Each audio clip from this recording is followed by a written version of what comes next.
está todo acá. Por eso cierro el aire. Ya.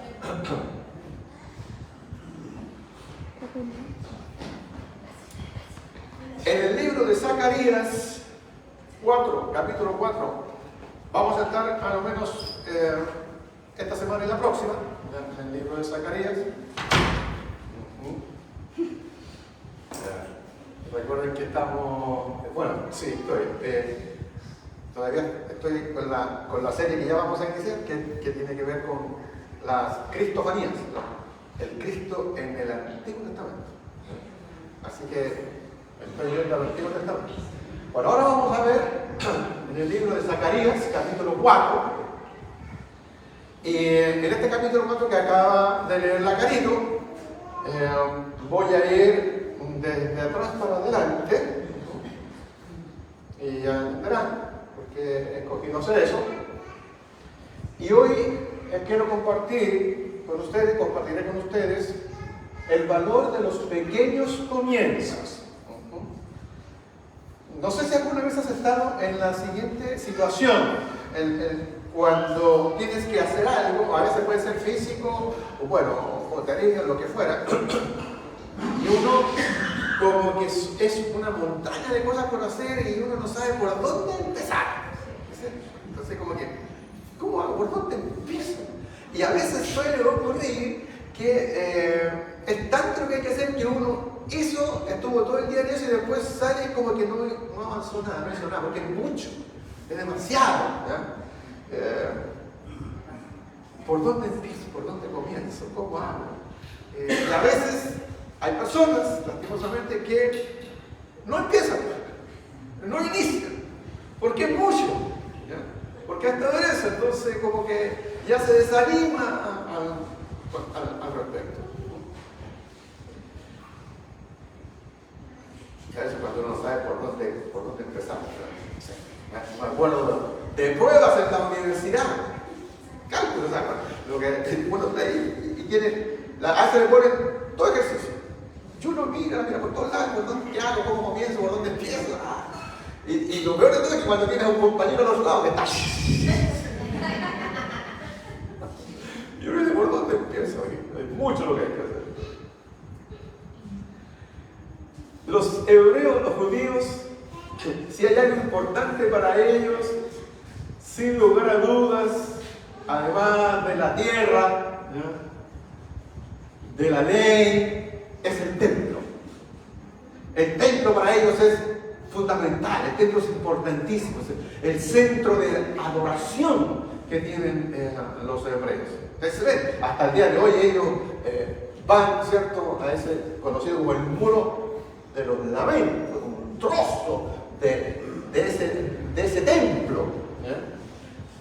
Y el trozo de ese templo que está ahí, que es una parte del costado de unas tremendas rocas donde ellos están y dejan sus oraciones, correspondería al segundo templo, porque ellos han tenido dos templos, dos. Hay quienes dicen que van a construir un tercer templo, ¿ya? Pero eso sería otro temita, es un tema más asociado a la escatología, si se quiere, porque ellos creen que se construirá finalmente un tercer templo. Pero lo concreto y lo histórico es que ellos han tenido dos templos. Y en el templo donde vivieron su mayor gloria, es el templo, el número 1, construido por Salomón. Salomón construyó el templo, que era una maravilla.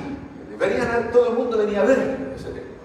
Es una cosa esplendorosa, maravillosa, grande, oro por todos lugares, por todos sitios, el mármol, las mejores maderas, las mejores telas. Pero este templo fue destruido. Este templo fue convertido en ruinas por los babilónicos. Nabucodonosor entró, saqueó y se llevó hasta la gente, hasta los muchachos, a los jóvenes, a los más inteligentes. Se los llevó a Babilonia, destruyó ese templo. Y mientras estuvo el pueblo en cautiverio, se cumple una profecía en que ellos volverían a su tierra, volverían nuevamente a a la tierra que ellos habían recibido como promesa y reconstruirían el templo destruido, aquel que fue construido inicialmente por Salomón. En ese regreso para construir el segundo templo, que más bien sería reconstruir el primero, pero sería el segundo templo, esa tarea y esa labor la lideró y la llevó adelante alguien que había nacido en cautiverio, llamado Zorobabel. ¿Cómo se llama este chico? Zorobabel. Que parece que su nombre incluso significa eso, semilla de allí, de Babilonia. Es como que hubiese nacido ahí en cautiverio. Es alguien que desciende de la línea genealógica del rey David, Zorobabel. Y él viene con la tarea, porque Ciro, el rey persa, el gran Ciro, hizo un dictamen que ellos podían volver, podían regresar, y con la autorización de poder construir su templo. Y entonces comienza la construcción o la reconstrucción del segundo templo, liderado por Zorobabel. El punto fue que cuando ellos vuelven, es tal el grado de ruina que hay. Imagínense todo el tiempo que han estado afuera. Y ellos llegan y se encuentran con escombros y escombros. Y hay que comenzar a reconstruir. Hay que comenzar a hacer. Ellos vienen con esa misión, porque el templo para ellos es fundamental. Además de ser el punto neurálgico de su adoración, de su culto, va a representar precisamente eso, su reinicio para ellos, un volver a iniciar, un volver a comenzar para el pueblo hebreo. Era la retoma de la gran promesa de Dios. Entonces tenía un simbolismo muy especial, muy particular. Lastimosamente, no era cosa de llegar y venir y empezar a reconstruir, porque para eso necesitaban recursos. Además de recursos, necesitaban poder defenderse, porque ellos no llegaron a un lugar donde le iban a dejar fácilmente reconstruir, porque había pueblos vecinos, enemigos, que no quieren que ellos hayan vuelto, menos aún que cobren fuerza y levanten aquí un templo. Así que todos los pueblos vecinos eran sus enemigos. El Israel en ese rato no tiene ni siquiera una espada, o sea, no tiene ni ejército.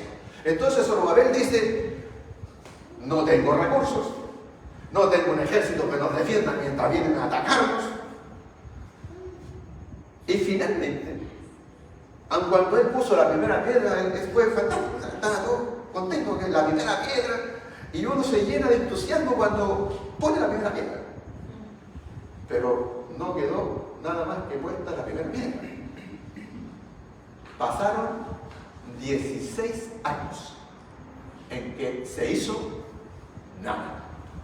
Nada. Y en esos 16 años, Dios levanta a un profeta llamado Zacarías. También está Ageo, pero levanta a Zacarías con un mensaje para animar al pueblo y particularmente animar a Zorobabel. Y entonces, en este levantar, el libro de Zacarías precisamente se escribe en este tiempo de reconstrucción, en esta reconstrucción de esta gran obra, de una gran envergadura. Ellos habían perdido toda motivación para seguir reconstruyendo, no tenían ningún ánimo para hacer nada. La decadencia espiritual de la nación se reflejaba precisamente en la despreocupación respecto de la reconstrucción del templo. No había ánimo alguna para ello. Entonces Zacarías viene y escribe y les dice, en el verso 8, Zacarías 4, verso 8, dice: vino palabra de Jehová a mí diciendo, las manos de Zorobabel echarán el cimiento de esta casa, y ya lo había hecho. Y luego dice, y sus manos la acabarán, y conocerás que Jehová de los ejércitos me envió a vosotros. Lo que está diciendo Zacarías aquí, miren, Dios cuando Dios se incluye, cuando Dios se involucra en esta obra, No va a dejar que las cosas sean a media. Si Zorobabel puso la primera piedra, quiero que todos entiendan que Zorobabel también va a terminar, va a acabar. Dios es un Dios que acaba las cosas. ¿Sabían ustedes eso? Dios no deja las cosas a medio terminar, a medio hacer. Dios no hace eso.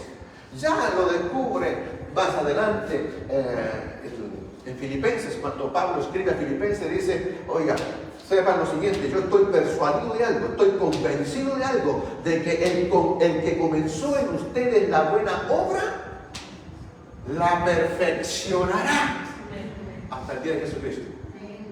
De tal forma que Dios, lo que comenzó en ti, lo va a acabar, lo va a terminar. Dios está haciendo algo en ti. El punto es que a veces ocurren tiempos de esta espera, como en el caso de Zorobabel.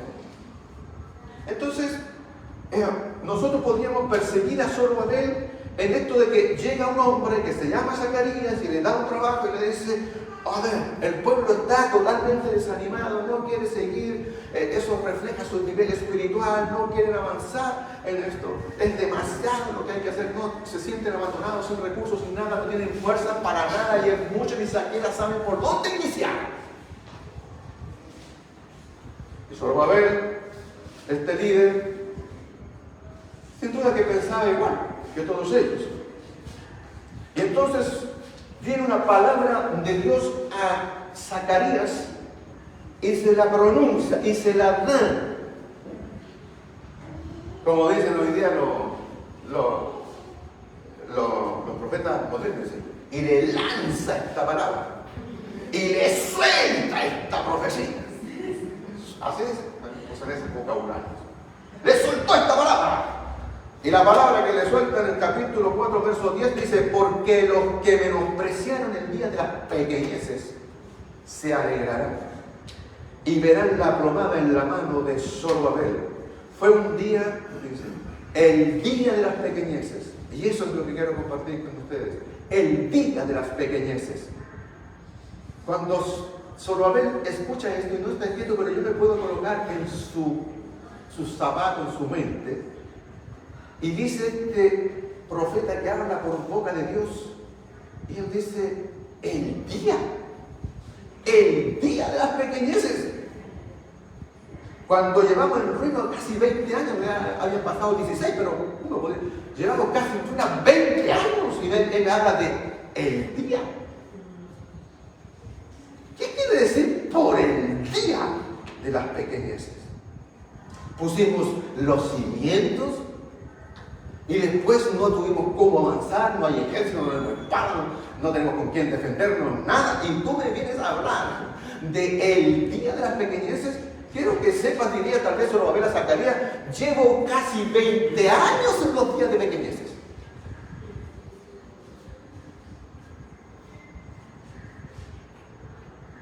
Porque no hay cómo avanzar.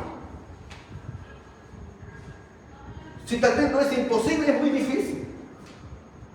Sin embargo, Dios insiste y le dice, aún así, dice a Zorobabel, que no menosprecien el tiempo de las pequeñeces. No es Cronos, es Kairos.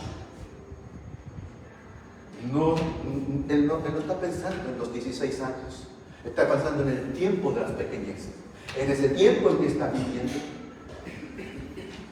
No menosprecies el tiempo de las pequeñeces. Ninguno de nosotros, la verdad, debiéramos menospreciar el día de las pequeñeces, porque Dios tiene un maravilloso, sorprendente, aunque quizás difícil, sin duda, aunque quizás difícil, un propósito para ese tiempo, para esos días. El día de las pequeñeces, créanme, cuando nosotros lo estemos viviendo, no son un error de Dios. No es un castigo de parte de Dios para nuestras vidas. El día de las pequeñeces son días de formación. Son días en que Dios te prepara. Son días que tienen mucho valor, que no tienen precio, así que no podemos despreciar el día de las pequeñeces. No son días para ser despreciados. Dios acepta tus pequeñas obras si estas son hechas con fe en nuestro Señor Jesús. Dios dará éxito a todas nuestras pequeñas obras. Dios te está educando a través del tiempo de las pequeñeces. Tú puedes hacer tal vez algo pequeño y ese pequeño va a poder motivar a alguien, a alguien que va a hacer algo más grande que tú, y bendito sea Dios que a través de la pequeña obra que tú puedas hacer, eso motive a otra persona para que algo más grande llegue más lejos que tú. Yo eso lo cuento en la Biblia muchas veces.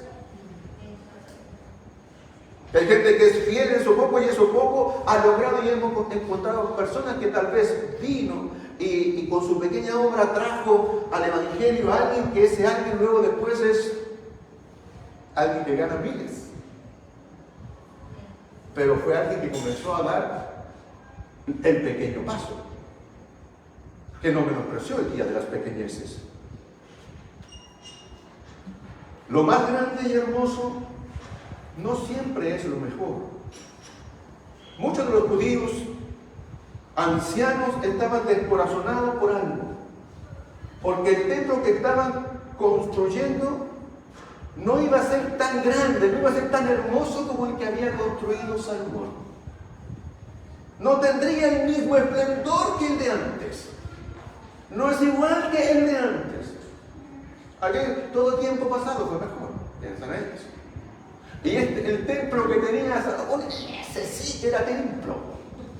No es el que estamos construyendo nosotros. Ese era el pensamiento que tenían muchos de los ancianos ahí en ese rato. Sin embargo, lo más grande y hermoso no siempre es lo mejor, no siempre es lo mejor. Si nosotros somos fieles en las pequeñas oportunidades, nosotros entonces podemos ser fieles después de lo mayor. Si somos fieles en lo poco, podemos ser fieles en lo que es mayor. Comencemos donde estamos. Demos lo mejor que podemos dar donde estamos y lo que tenemos en nuestras manos. No debemos despreciar los pequeños comienzos, no debemos despreciar los pequeños pasos. Lo que puede parecer insignificante a nuestros ojos, Dios tiene para él tal vez un valor incalculable. Samuel fue a la familia de Isaí y tenía que buscar al reemplazante del rey Saúl. Y pasaron los más grandes y los más hermosos. Y cada vez que pasaron los hijos de Isaí, los más grandes y los más hermosos, él decía, este tiene que ser porque es corpulento, es grande, tiene facha, tiene pinta. Y Dios le decía, no.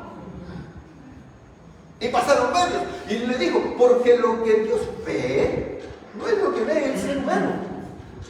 Y entonces encontró a alguien que tal vez, que seguro que no tal vez, seguro, no era grande, nada de eso, era un pastorcillo pequeño. Pero allí estaba lo mejor. El que tenía su corazón para Dios. Dios obra en nuestras debilidades. Dios obra en nuestras pequeñeces, en nuestra fragilidad. Dios obra allí. Dios lleva a cabo su obra a través de las cosas pequeñas. Si tú eres, y como yo, eres un incapaz, Dios perfecciona las incapacidades. Si eres un débil, Dios fortalece al débil. Si eres un frágil, Dios entonces te hace fuerte. Esa cosa es acaso una poca cosa, es pequeña cosa servir a Dios. De los pequeños comienzos surgen grandes cosas.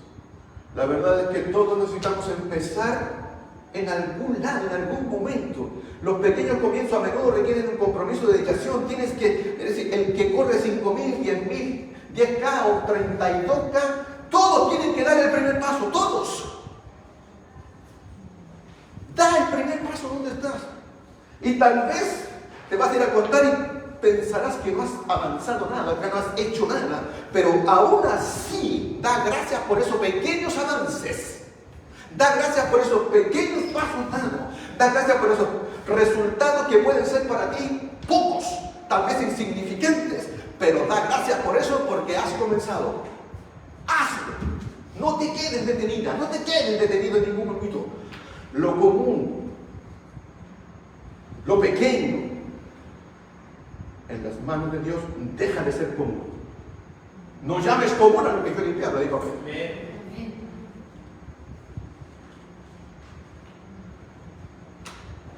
En la mano de Dios se vuelve especial. Le dijo a Moisés: ¿qué tienes en tu mano, Moisés? Un palo. No puedo evitar, dije, no voy a mencionar que cuando escribía, ese chico que decía: ¿y usted parece que es un pedazo de palo? El que vende el palo. Me parece ver al chiquillo. Un palo, le dijo Dios a Moisés a Dios. Bueno, con ese palo, cuando estuvo frente al mar que impedía, el mar de dificultades, el mar de problemas, ¿qué hacemos? O sea, ¿por dónde uno empieza en eso? ¿Por dónde uno le da? Es una locura. Es demasiado, no hay recursos. No tengo el ejército necesario, ni el ejército. Es exactamente la misma situación. Y tú puedes estar frente a ese mar de dificultades, a ese mar de problemas, a ese desafío que tienes en tu vida personal, con tus conflictos internos, con tus conflictos espirituales, con tus conflictos psicológicos.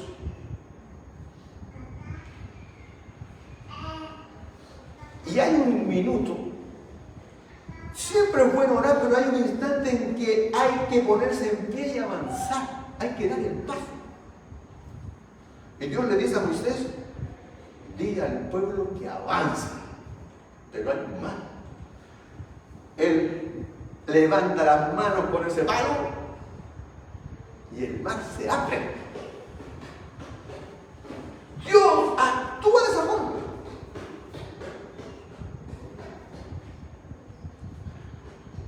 ¿Cómo alimentó a 5,000 personas?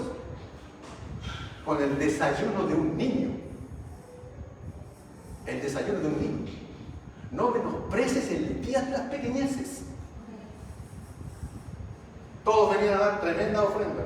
Y Jesús alabó a aquel que dijo: dio 2 monedas.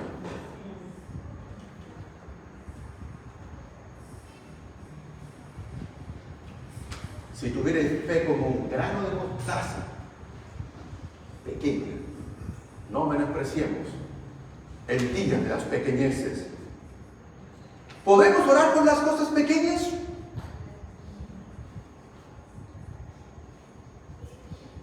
¿Dios puedo orar a ti por las cosas pequeñas?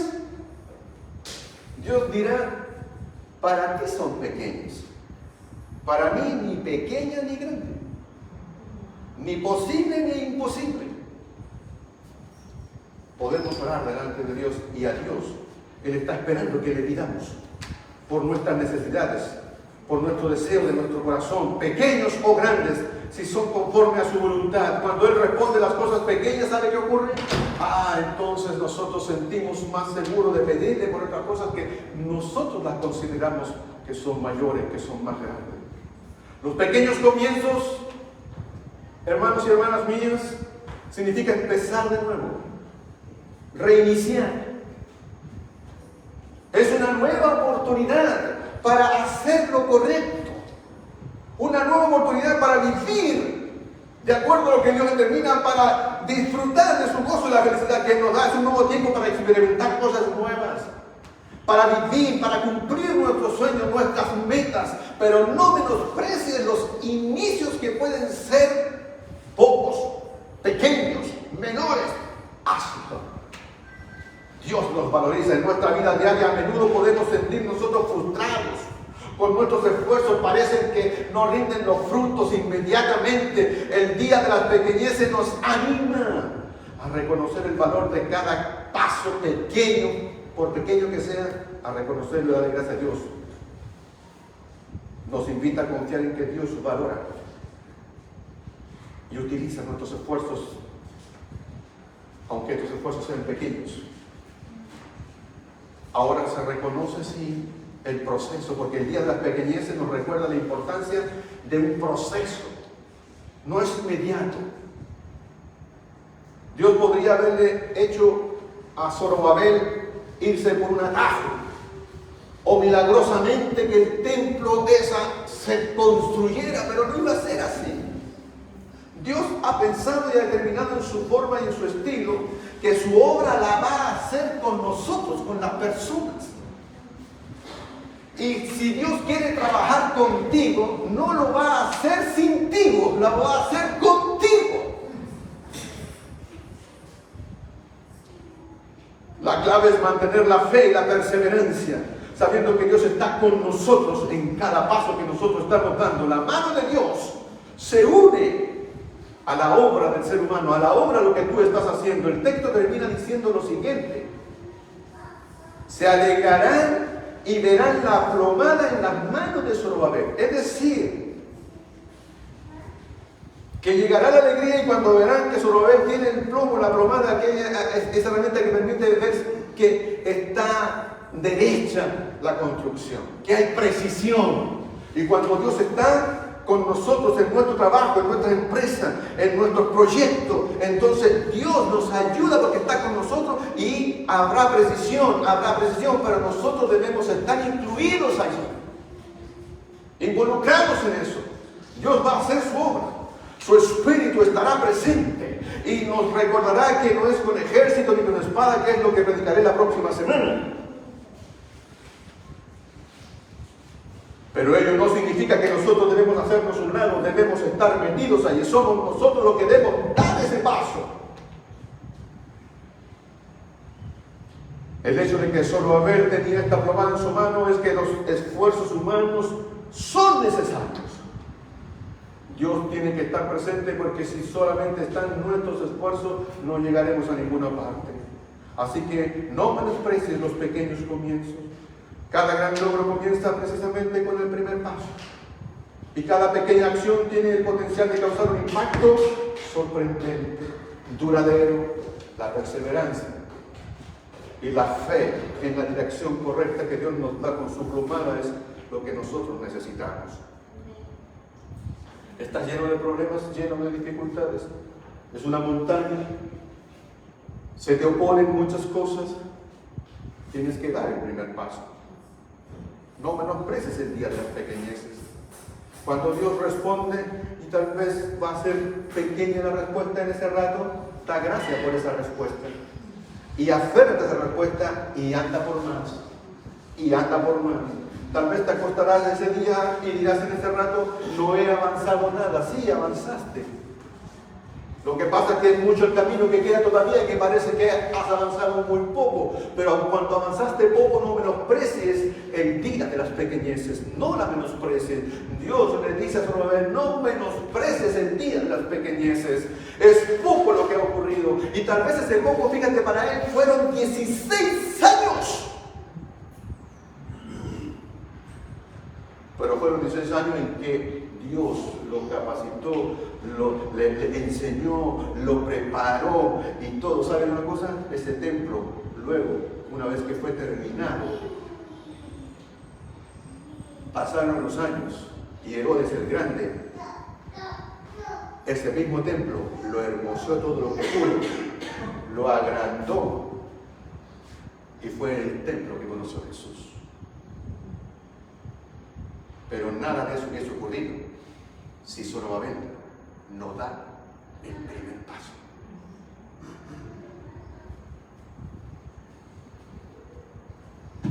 Hay congregaciones enormes,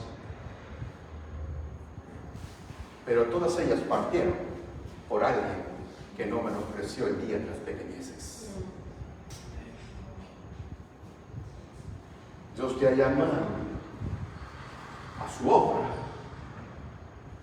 y puedes bendecir su obra, y a ojos de muchos tal vez será insignificante, pero a ojos de Dios será muy importante lo que haces para Él. Tu vida necesita avanzar, desarrollarse espiritualmente. Y a veces nosotros decimos: he intentado esto una y otra vez. La palabra te dice: sigue intentando y sigue dando el paso, No menosprecies el día de las pequeñeces. Dios está obrando. Estoy persuadido de algo, que de lo que Dios comenzó en ti, perfeccionará su obra hasta el día de Jesucristo. Amén. Pongamos en pie, por favor.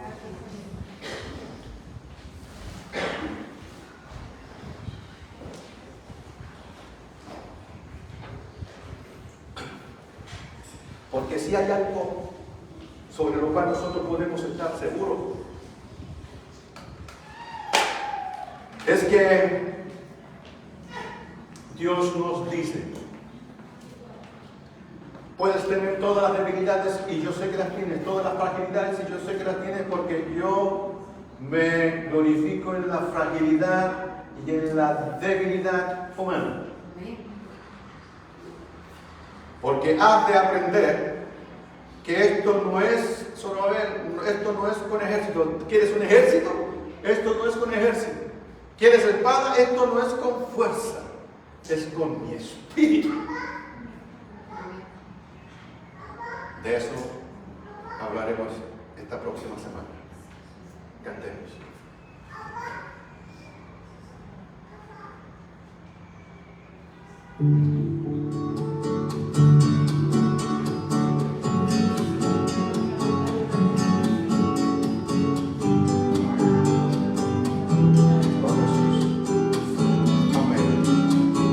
Dame una fe sencilla.